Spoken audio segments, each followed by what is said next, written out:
संकट कटे मिटे सब पीरा जो सुमरे हनुमत बलबीरा। अहिले तपाईहरु पछाडी हेर्नु भइरहेछ जो विगत 10 वर्षदेखि हाम्रो हनुमानजीको हनुमान लालाको उहाँको कृपाले पुरै विश्व नै कल्याण हुन्छ।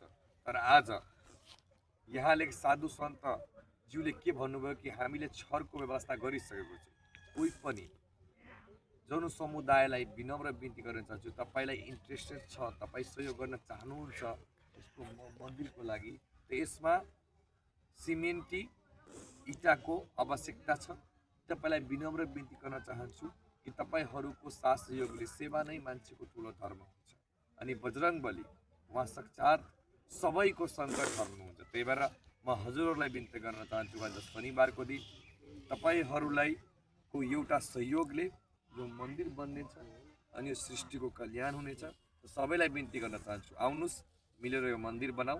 त्यही बिन्ती गर्न चाहन्छु यहाँका जति पनि वडा अध्यक्ष हुनुहुन्छ, यहाँका ईश्वरपुर नगरपालिकाका मेयर हुनुहुन्छ, उहाँलाई पनि बिन्ती गर्न चाहन्छु कि तपाईलाई भिडियो जान्छ भने तपाई पनि छिटो भन्दा जो 10 वर्षदेखि अहिलेसम्म बनेको छैन त्यसमा हल्का चासो दिइहाल्नु होला भने बिन्ती छ।